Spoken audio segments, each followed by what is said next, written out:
Yesterday, guys, there is a scammer coming in the salon, in the store, scammer, and I stay in the salon. Later,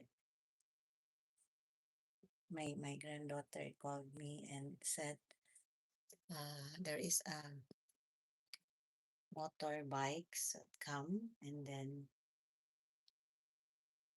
asking money because they said I got the items that I bought. Give her a receipt to pay. My goodness.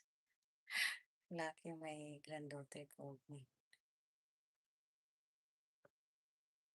They're very scam in the Philippines, guys. Grabe. The life in the